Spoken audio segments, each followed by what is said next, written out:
Welcome to the Global Math Department. My name is Rana Arshad Hafiz, and I'll be your host tonight. Tonight, we are going to hear from Chrissy Allison about building a bridge to high school and middle school math. Would everyone please introduce themselves in the chat window, telling us what you teach, where, and what your Twitter handle is, if you have one?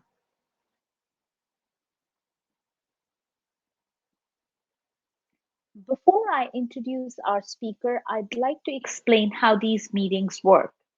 These meetings are recorded and are available within 24 hours after the meeting ends. To view the recording, you can use the same link you used to get here tonight. The Global Math community prides itself on being friendly and supportive. The chat room is available for topical and general conversation throughout the meeting. I'll be sure to catch your questions for the presenter to be addressed at the end of the presentation. Our speaker tonight is Chrissy Allison. Chrissy Allison is the founder of Mindful Math Coach, whose core purpose is to support secondary math educators in providing more equitable learning opportunities for students of color. Since 2016, she's worked to answer the question, how can we support students with unfinished learning in math? A former math teacher, instructional coach, and director of math professional learning, Chrissy has unique insight and expertise about what it takes to shift teacher practice to improve student learning. As host of the Mindful Math podcast, she interviews experienced educators and shares her own lessons learned to help teachers and coaches in their day to day work. A coach of coaches, Chrissy is honored to work with school based coaches, math specialists, and network leaders as they lead their teams in this important work. Chrissy, it's all yours. All right. Well, hi, everyone. Thanks so much for joining me today or tonight, depending on where you are in the world. And I see we have people from all over. So that's great. We will get started. I want to honor your time. I know you're all extremely busy and have a lot to do. So let's get going. I'm going to take myself off of video so that I'm not blocking the screen here for you. And if there's time for Q&A, I hope there is at the end, I can come back on.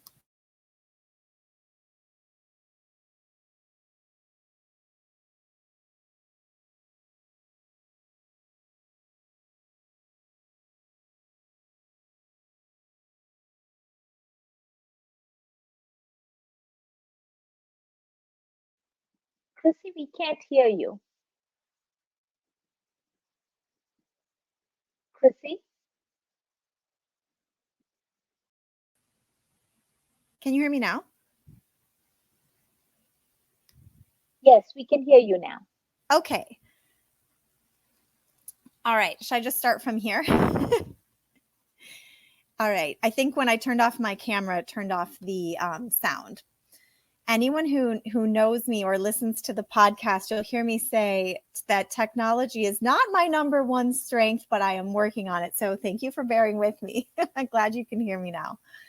So I won't repeat what Rana said in the introduction, but I did want to mention this part about being a director of math content design and professional learning, because I had the chance for about 5 years to work at some national nonprofits, which gave me the opportunity to hear and see firsthand like what was going on in many schools and many districts across the United States. And so what I'm going to share tonight with you are some things that are trends and some things that I've learned work across, lots of different settings and lots of different schools, all based around this idea of what do you do if students are coming to you with a lot of unfinished learning, a lot of, missing prerequisite skills from prior grade levels and things like that. I am committed to anti-racism, have been, a proponent for, equity for years and years, but over the last couple of years have really dug more into learning what that really means and what that takes and looking at myself, especially as a white woman and, my own privilege and things like that.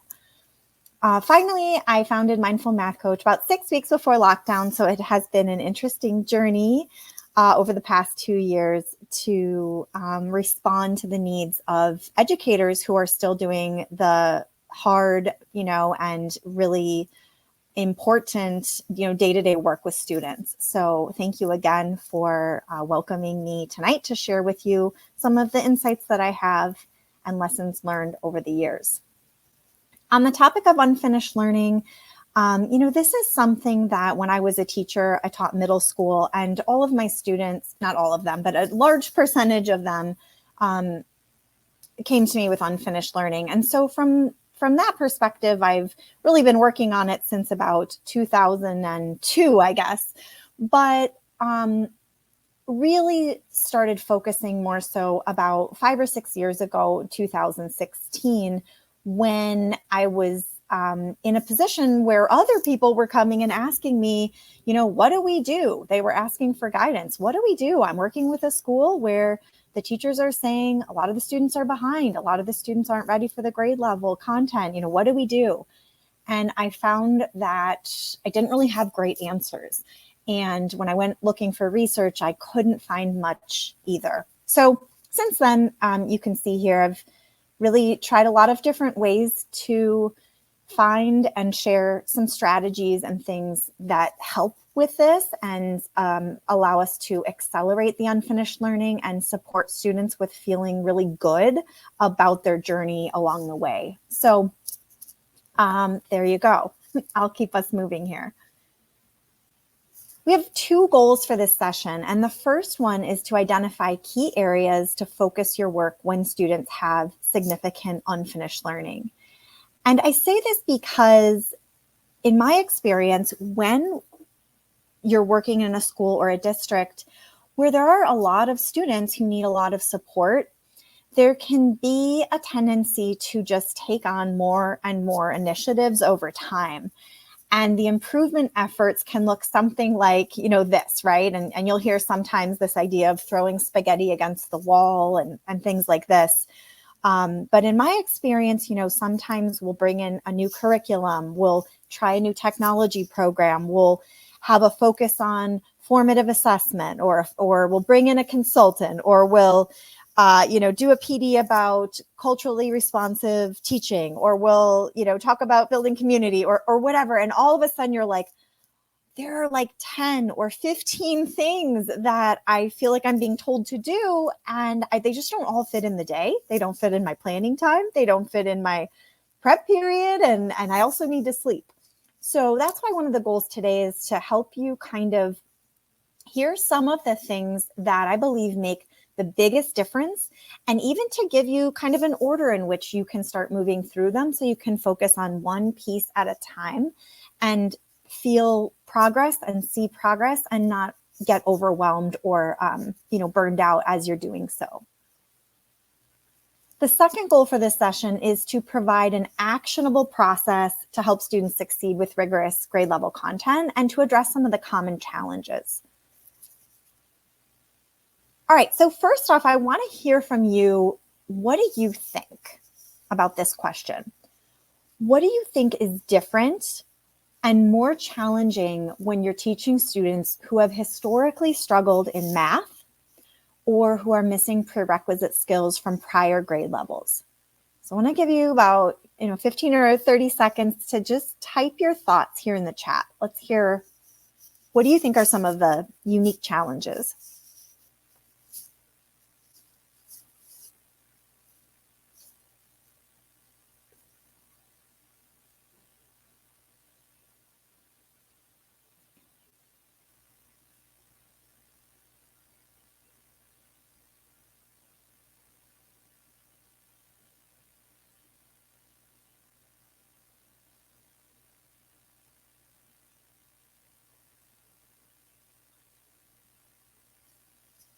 Okay, we see it depends.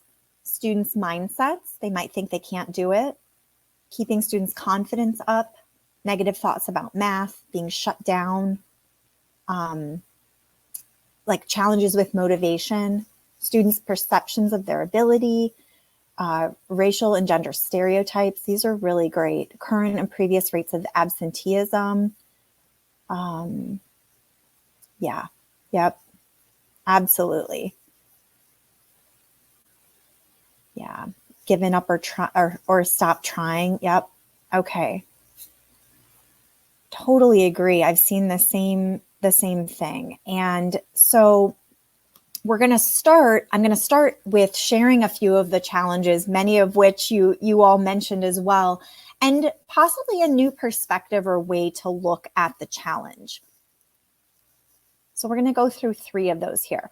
The first one is that, math is a progression, right? So one of the biggest challenges is that when you're trying to teach students who have these missing prerequisite skills, it can legitimately be really hard to move forward because there is something there that's getting in the way.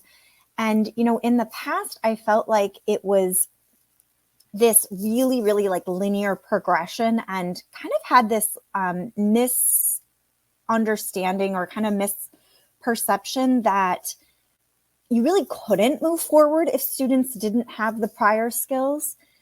And so I kind of use this staircase here because that's really how I used to think about it. And I think how we talk about it sometimes, like if you don't have step 1, 2, or 3, like you're not ready for step 4 or 5, like how could you possibly be? But, in the last 5 or so years, as I've really dug into this topic, I've started to think of it more as kind of a web like this, where there are lots of different points connected to lots of other different points. And even if a student hasn't mastered a skill or really understood a concept very, very deeply, there's actually an opportunity in the fact that math is so connected, because when we are moving on to, the higher grade levels and the next standard in the progression, there's actually this opportunity to weave in the work from the prior grades, so rather than looking at it as like, oh, they're missing it, we can't move forward. It's more so, if you can shift your mindset to, this is like a really relevant opportunity to continue working on fractions, to continue understanding what it means to solve equations, then you can kind of, spiral it in and continue moving forward while you are, shoring up those skills from the grade levels beforehand. And I have a blog post that touches on this as well. And I will share a link with you at the end to a Google Doc where I've put all the links. So don't worry about writing these down right now. But just to mention that this is a blog post where I dig into that topic of, this idea of moving forward with grade level content and going ahead and weaving in the prior grade level skills as well. All right, the second thing that can be a challenge is the sense of urgency and pacing. So when, I think math teachers are always very busy. And I think you'd be hard pressed to find a teacher that would say, I just have all the time in the world. Like I never have an issue with pacing. And even if all of your students were, quote unquote, on grade level, I still think there's just a lot, of content. And even though the standards have, changed a bit, there's just this sense of, there's never enough time kind of. And I think doubly so when you're working with students with unfinished learning, because then you feel like not only do I have all this current grade level work, but I have the previous grade level work too. So like, how can this possibly all get done?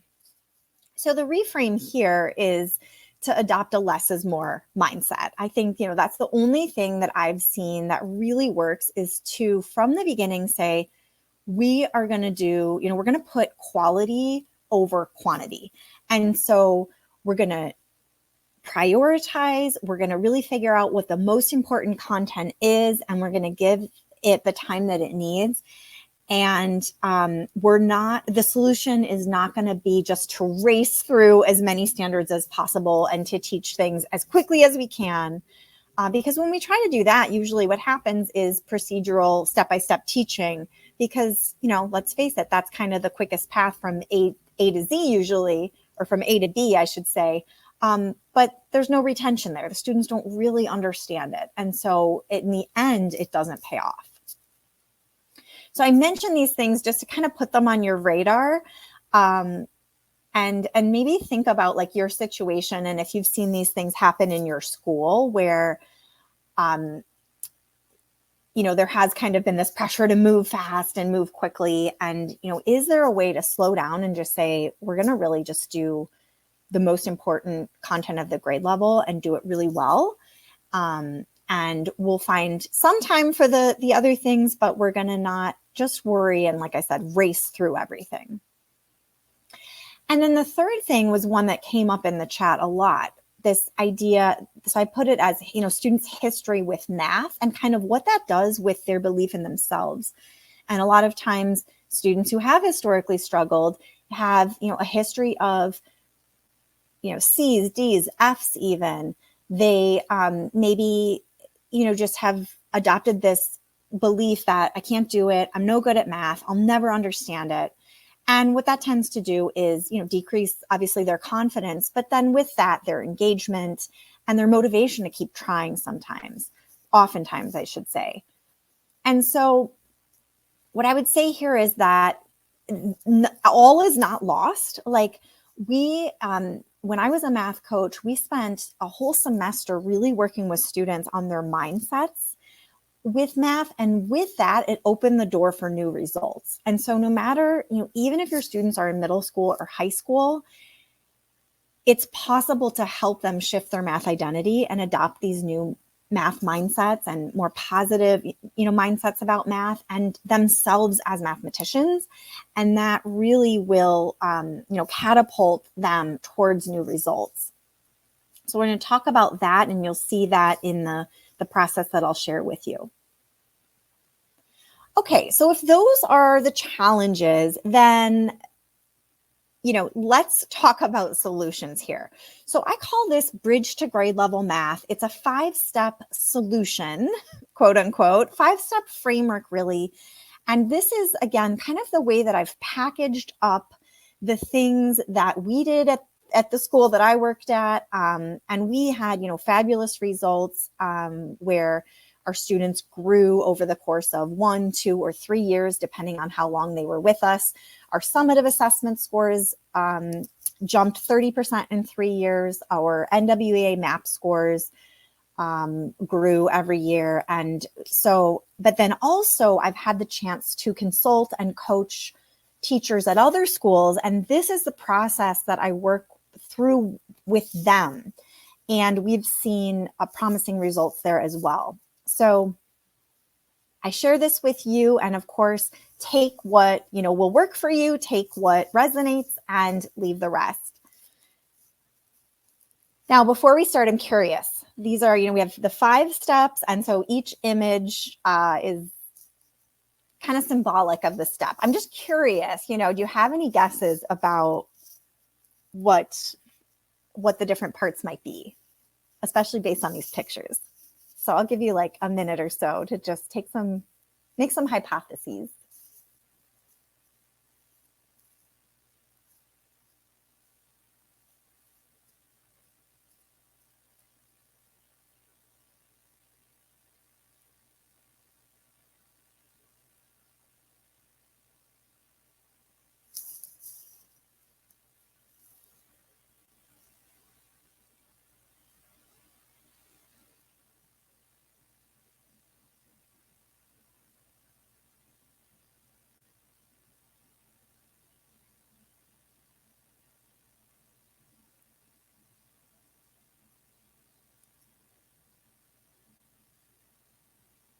Okay, I'm not going to read these out loud, but it'll be fun to scroll through the chat and just see what others said. Some of you are correct. All right. Time for the reveal. All right, so the first part is to envision. And this is for you as the teacher or the coach. So you, within whatever role you have, maybe you're even a district leader or principal. It seemed like we had mostly teachers here and coaches. So the first step is to set a vision for equitable math instruction. Big question I like to ask here is just, what does equitable math instruction look like, sound like, and feel like? And this honestly is something you can do in as little as like 5 minutes. You can take your notebook out and just jot down some bullet points. You can take Post-it notes and just put one idea on each one. This isn't something that typically takes a lot of time, but it is something that I find gets skipped a lot, especially for school teams. And so if you're working in a school, again, that has a lot of students with unfinished learning, one thing that can really help students is all getting on the same page about what do we want math instruction to look like. And getting your vision down on paper, it sounds so simple, but it really can be such a game changer. It's also really, really important because sometimes I've noticed that there can be a difference between what we say we want math instruction to look like, sound like, and feel like, and what ends up happening when you're kind of faced with those day-to-day decisions about what to teach and how. And again, going back to the challenges of students maybe not being as engaged as you want, students not having as much confidence as you want, that urgency, the pressure of moving ahead and keeping up with the pacing. What I see a lot is educators who will say, I want math instruction to look this certain way, have a lot of discussion, have, students be the problem solvers, have a lot of rich tasks and, real life problems and things like this. But then one of the barriers that seems to come up between, from making that actually a reality are some of those challenges. It's like, I would love to teach that way, but I've got to keep moving. I would love to teach that way, but my kids are so behind. I would love to teach that way, but when I ask my students a question, like hardly anybody raises their hand. And so then I just end up showing them how to do it. So another reason to write it down and revisit it is just to keep that vision top of mind and to kind of keep that motivation up for you to say, like, this is really important to me. This is really what I believe math instruction should look like, and I want it to look like in my classroom. So if I am facing some of those other challenges, like, let me look for a workaround. Let me find a way to still, meet my vision while solving for those challenges. A couple of the places I love to look, and I usually share with people to get some inspiration for your vision, are the 8 effective math teaching practices from NCTM's Principles to Actions, and also the instructional practice guide, which is from Student Achievement Partners. And you can find that on Achieve the Core, achievethecore.org. And that can just help sometimes with some of the language, or almost just like a gut check or an audit. If you've written down your ideas and you're like, oh, maybe I'm missing, you think you might be missing something important, you can pull up those documents and just skim through and see if there's anything you want to add, or maybe something you weren't quite sure, like how to phrase, can give you some language for that.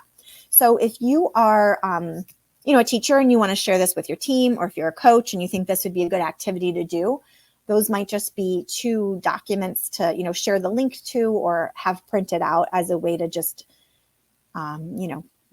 get people's minds moving.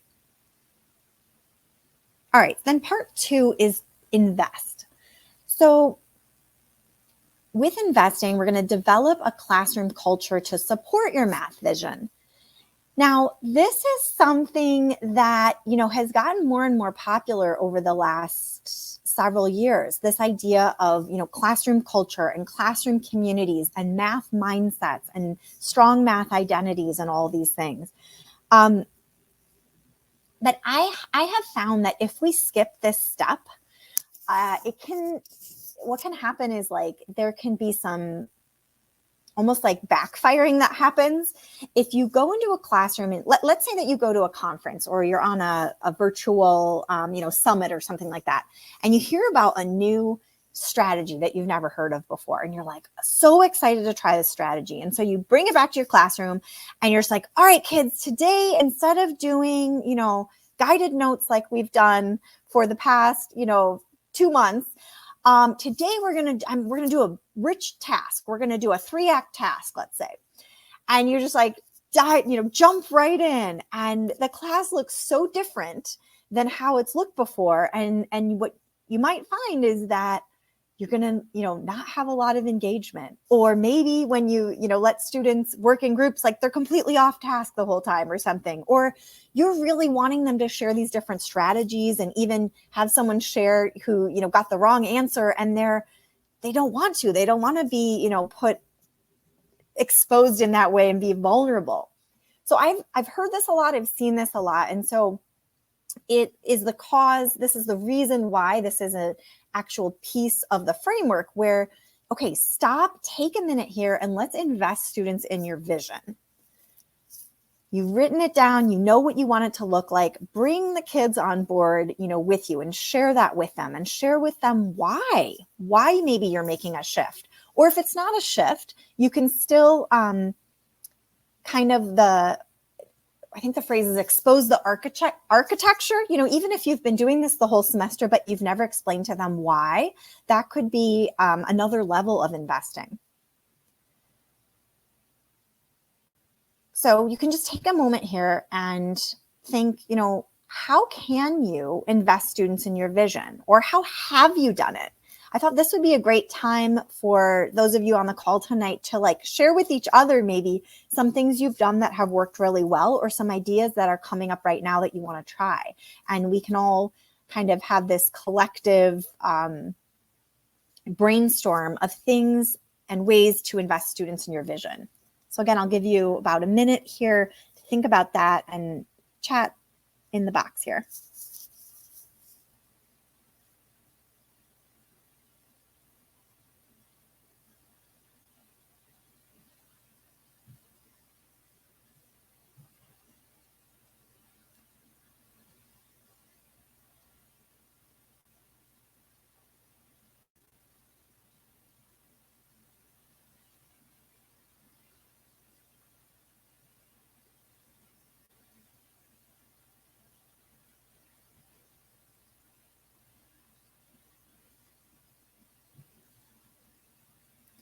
I know a lot of times people do this at the beginning of the year, the first week or two. There's activities, discussions. Okay, here come the ideas.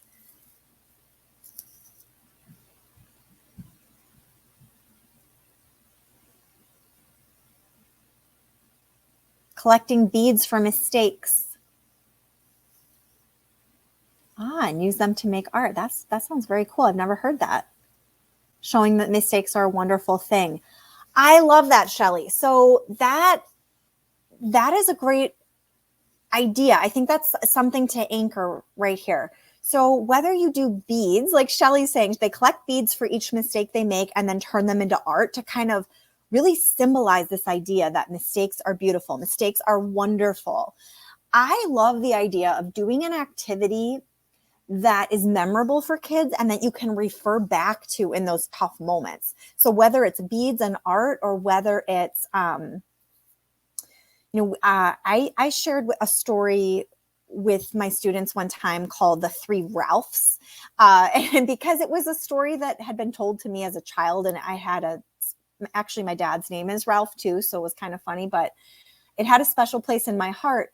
But it's this story about how these two parents raise their 3 kids. They're trying to be fair, and so they do everything the same with their 3 kids, even though they're different genders, they're different ages, they have different interests. And so they name all 3 of their kids Ralph, and they make them all wear diapers. And it's kind of goofy like that. But it was an introduction to the idea of differentiation in our class, because I knew that I was going to have some times where different students would be pulled into a small group, and different students might actually have, reassessment at some point, or some extra or different activities to do based on, the skill they were working on or something like that.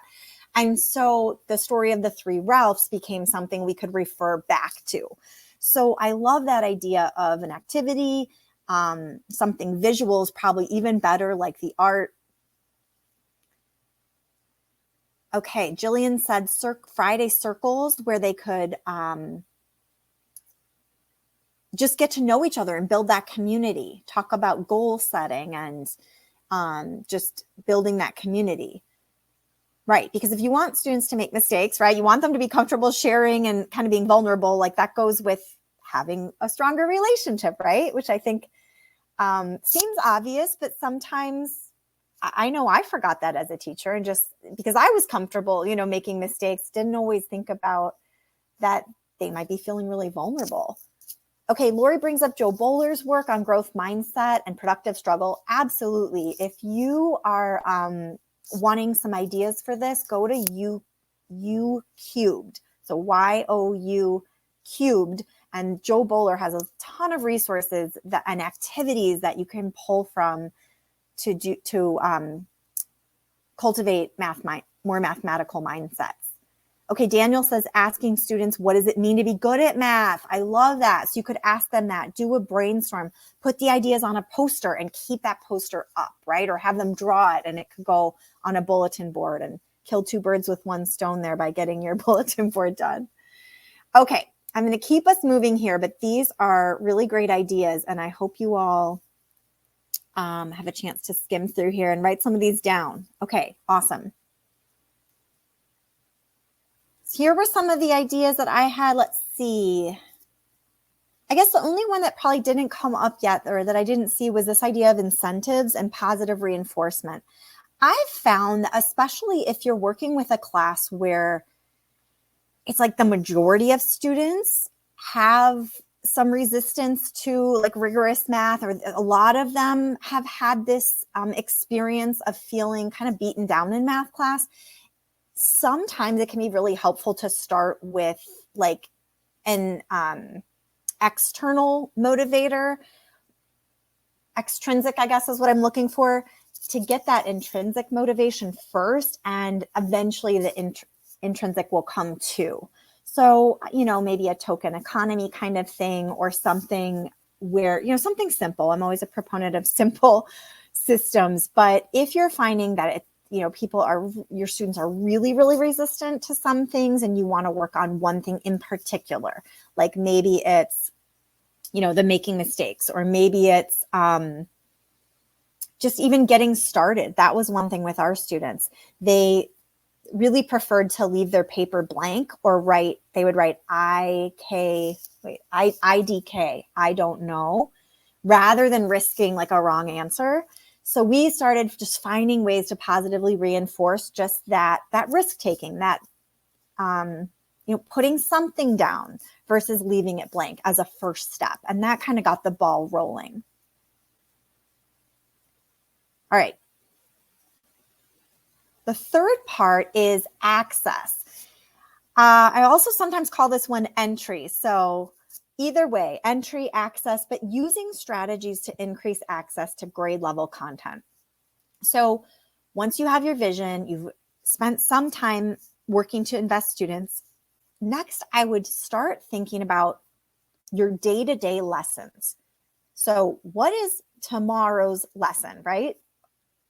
The grade level content, I'm following my scope and sequence. I'm using the curricular resource or whatever it is that your school or district provides. And first, before you even say, I have to go back, I have to, go back to the previous grade level, to say, is there a way? There probably is a way. What is a way that I can help all of my students from whatever point they're starting at to be able to engage with the grade level content, to be able to have entry into this particular lesson, this particular task? And some of you have already said this in the chat today, like meeting students where they are and then helping them get where they're going. So it's not a either or here. We're not just like, nope, just grade level and like, either you can do it or like too bad. But we're also not saying, we're going to go back and start at square one. It's this both and of we're going to meet them where they are and we're going to get them where they're going. Now, because we only have 1 hour, we can't go through, so many things in such detail here, but I do have a related resource I want to tell you about, which is a list of 10 strategies to bridge the gap to grade level math. And this is just a list, a PDF of these 10 strategies that I've pulled together. And if you'd like to get this downloadable resource, you can go to mindfulmathcoach.com/bundle. And you do have to put your email address in, but then I'll send it right to you and you can get them there.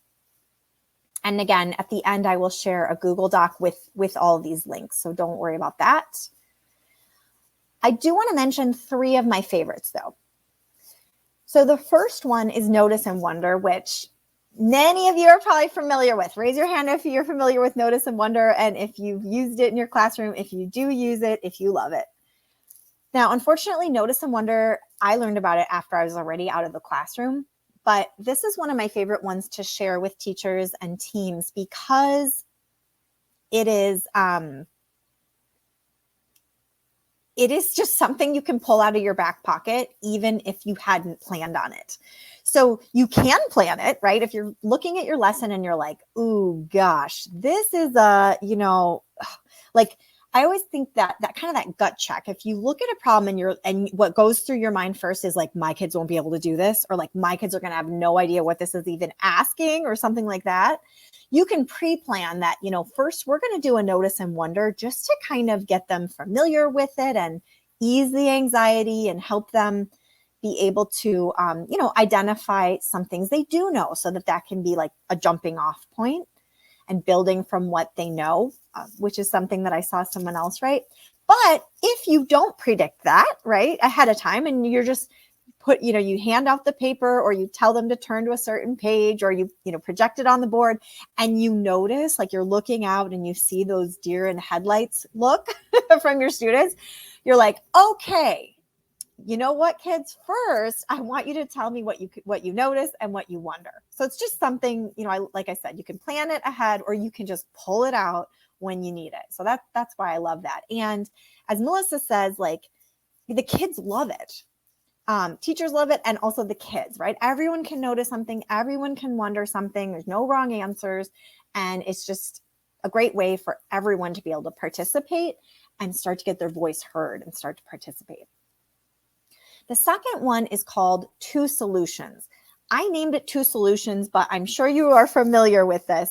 It's just this idea of, when you're of pulling two solutions that you see in the class, like when you're walking around and pulling them up to the board and showing them at the same time, and then providing a discussion prompt for students. So it's kind of like a play off of the 5 practices where you're selecting and sequencing. But I think a simple way to start, if you haven't really done much of that before, is just to start with 2 solutions and pull them up at the same time. And you can be one's correct and one's incorrect. It can be 2 different solution pathways to the same, answer. It can be even the same strategy, but represented maybe with 2 different models, something like that. And another thing I love to do is use one solution that you see, maybe it's a correct solution from your class, and then you can say, pull one in from a different class. Like if you don't want to, put someone on the spot, you can pull in an incorrect answer from a different class and say, someone in 4th period did this. And let's, I want you to discuss which one you think is correct and which one is incorrect and why. Or I, noticed that both of these students got to the same answer of 7, but, where do you see like, where I'm thinking about like a ratio and proportional reasoning problem where sometimes, someone will use a a tape diagram and someone will use an equation, or someone will use a table and someone will use, a different model. And you can kind of ask them about that constant of proportionality. Like, where do you see the 7 in each of these, or something like that? And sometimes, the students might not come up with one. You can do your own. You can say, this is how I was picturing it. This is how I was looking at it. So you can kind of like fudge with this one and move the discussion in the direction that you want with 2 solutions.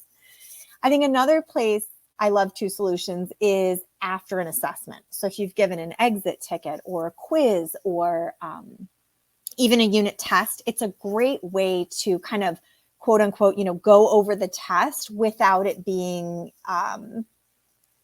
dry or boring. And it's a way to kind of turn it back to the students by saying, we're going to look at 2 different answers to number 4 and have a discussion about that.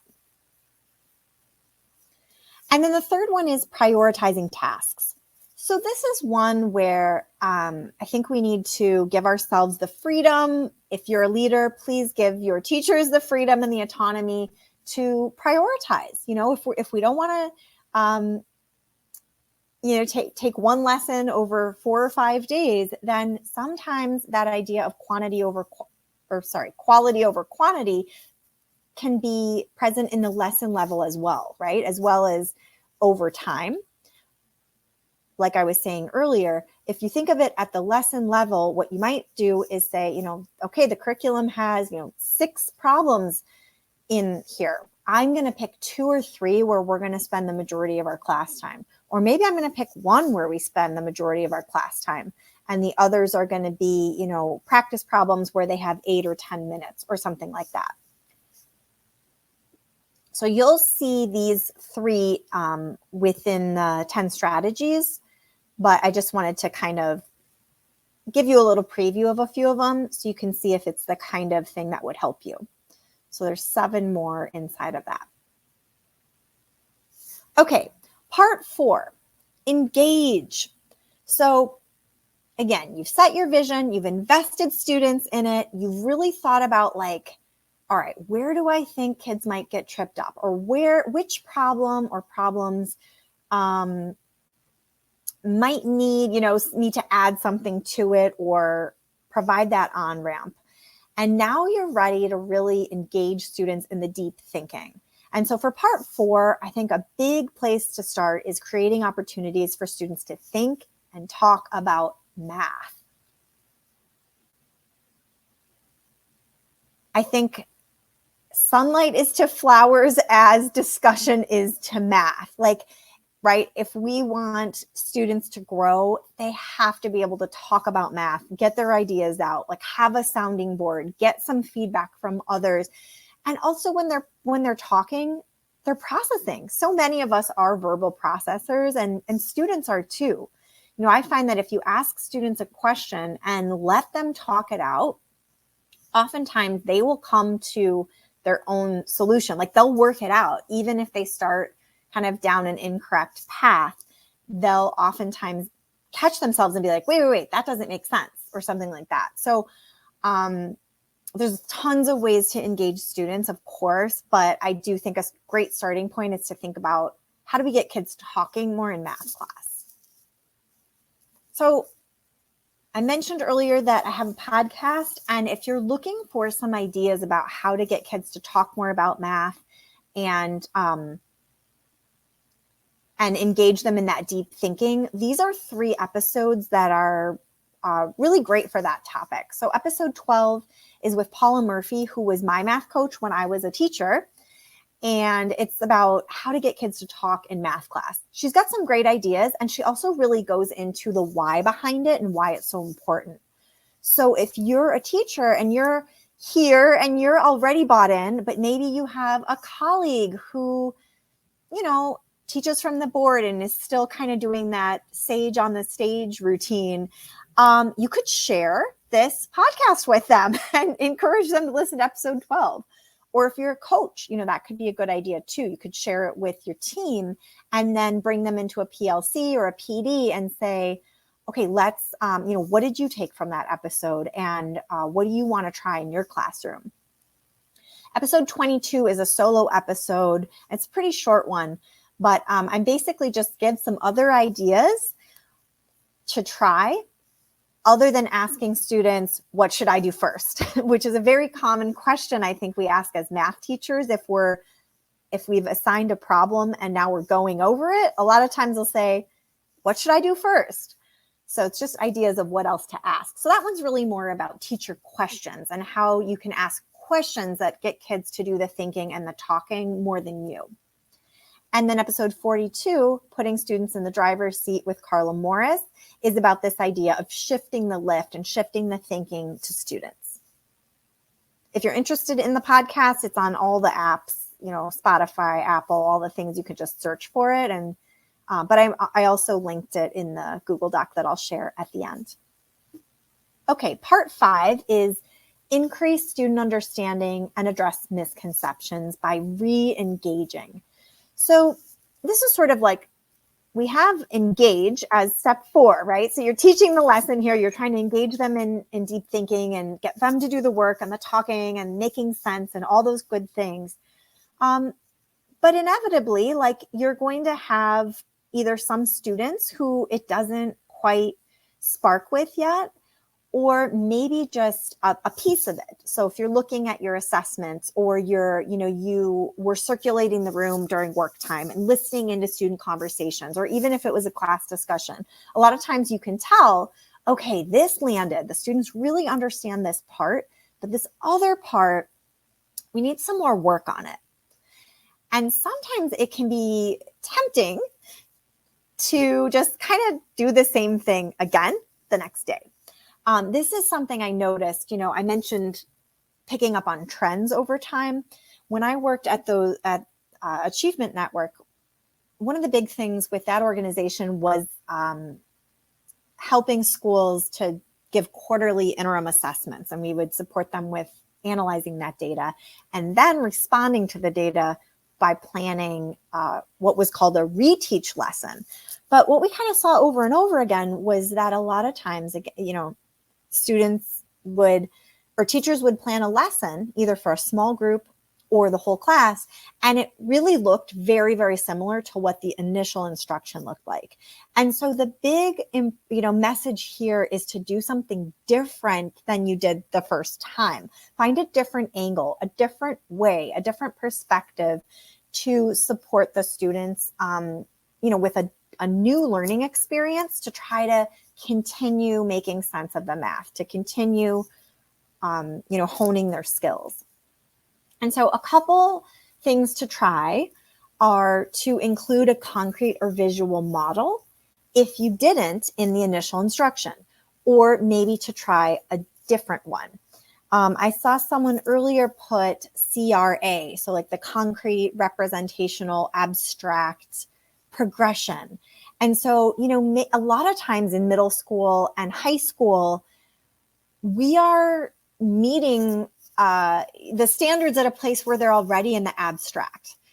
Not always, right? There's some concepts that are new, and the standards will usually start us off with an opportunity, and they'll name that we're using visual models, but a lot of times we're already in the abstract. So if you find that students have unfinished learning, or you taught the unit and we're still having trouble, I would say one strategy is to take a step back on that CRA progression. So even if you already did some visual models, maybe pull out something concrete. Or if you did start in the abstract, and you see that some students are still, not getting it, quote unquote, they're still not with you, take a step back, try something visual, try something representational, and add that in as you're continuing to teach.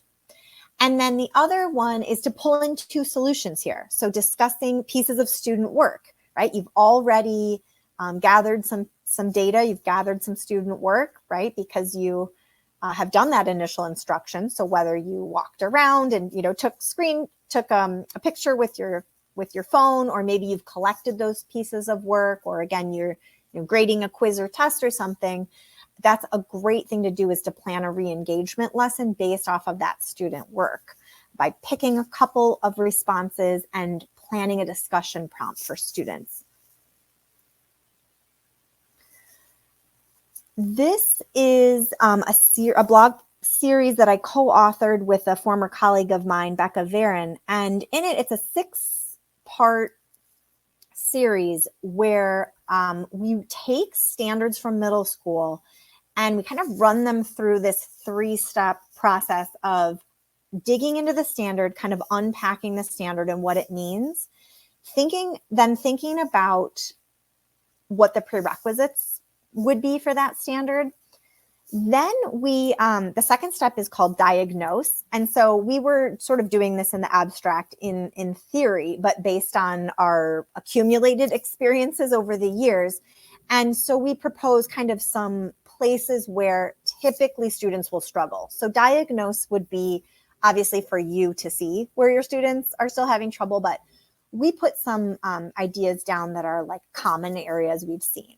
Okay, so again, like here's a standard, here's what the standard means, here's what comes before it, but then here's a lot of times where students struggle with this standard. And then we give some ideas in the 3rd step we call take action. But in that 3rd step, we give some ideas and link to tasks and link to different things in those blog posts where you can teach the grade level content while working on some of that unfinished learning. So if you're looking for ways to engage students or re-engage students, even if you're in teaching high school, I would still encourage you to take a look at this series because there is a lot of overlap, between 8th grade standards and like Algebra 1 standards, for example, and things like that. So, and even if you can't use the standards exactly, you'd be able to kind of see the way that we approached it in these. Okay. All right, so that is the 5-step process. Envision, invest, increase access, engage your students in that deep thinking, and then re-engage in a different way. So now that we have talked through all 5 of the pieces, I just wanted to share with you, some thoughts about what's next. Now, the first thing is obviously move through the 5 steps in order, one at a time. If you've already done so, then use your judgment, right? If you've already done some of these, maybe you start with step 3 or cycle back. And you can use the information from this session and the resources that I shared to support you. I am going to put in the chat that Google Doc that I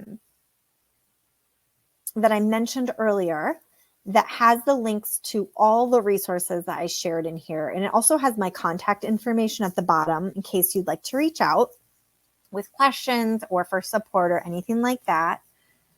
Please let me know if when you click that, you do not have access. I thought I opened the share settings, but just let me know if that's true.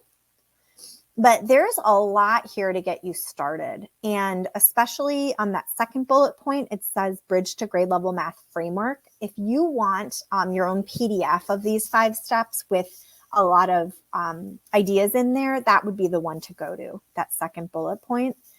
But all the blog posts and the podcast and everything are linked on that Google Doc.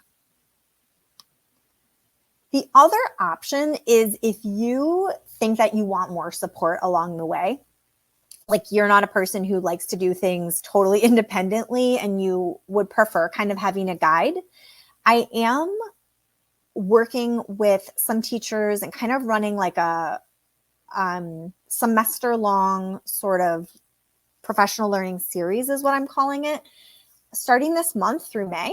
And we're really just going to go through 1 step per month. And that's going to be, I'll release a video. So I'll send that to whoever signs up at the beginning of the month.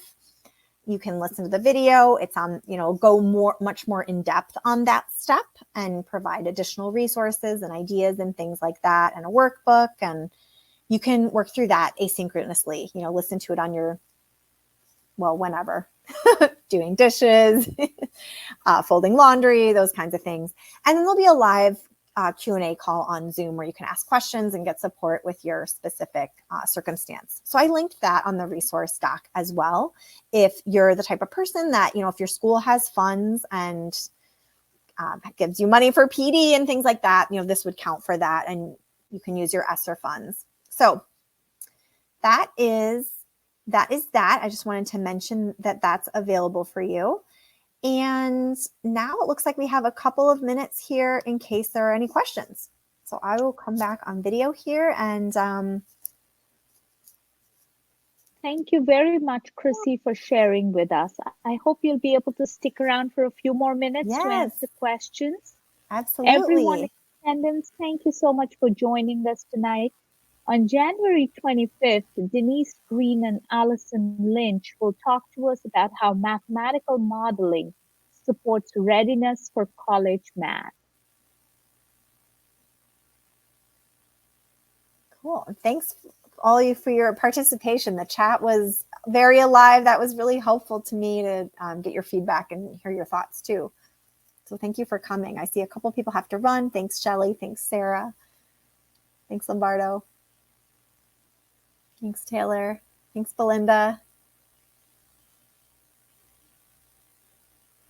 Any questions?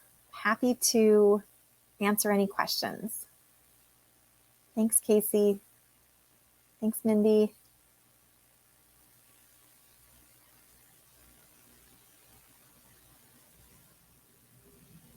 Thanks, Christine and Anna Marie, Melissa. It is such a friendly chat, Rana. Gloria and Sarah. What a great community. Thanks, Juan. Thanks, Terry. Appreciate you all being here and taking time out of your busy schedules. I know you have a lot to do. Thank you, everyone. Thank you for being here tonight. Thank you so much. Thank you, Chrissy, for presenting. Yeah. Olive, I believe there is a recording that'll be up within 24 hours. Yeah, you can you can use the same link that you used to register for the webinar to access the recording. It's usually available actually within 12 hours, but we say 24 just to be on the safe side. Okay. Awesome. Thank you, Gretchen. Thanks, Lynn and Sarah. Recordings of actually previous webinars is also available, which many people use for professional development in the work that they do. Very cool.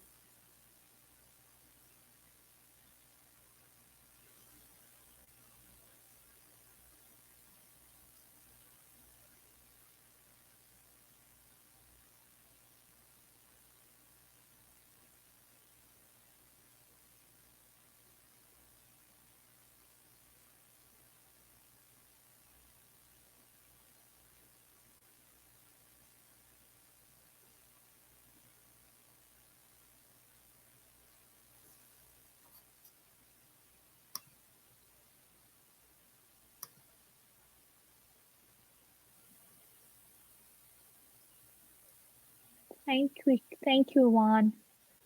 Yes, this is a wonderful community, and we have a ton of good resources, particularly these webinars and the recordings. Yeah. Thanks, Anthony and Bill.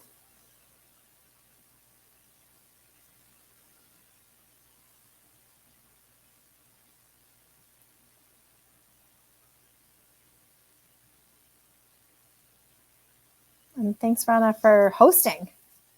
Oh, this was wonderful.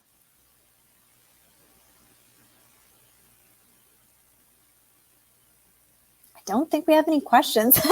I'm happy to stay on. Maybe it was just that clear.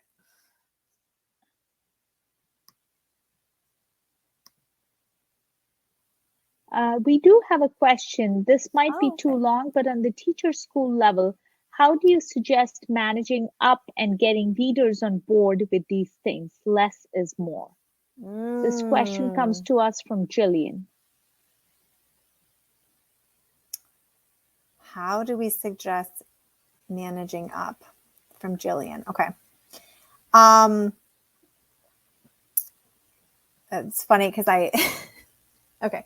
I know, Jillian, I don't know if I'm going to have any new guidance from what we've talked about in the past, but I will try. I think two thoughts come to mind. The first is letting them hear it from multiple sources. So you saying it, sharing a podcast where I say it, sharing research that says it.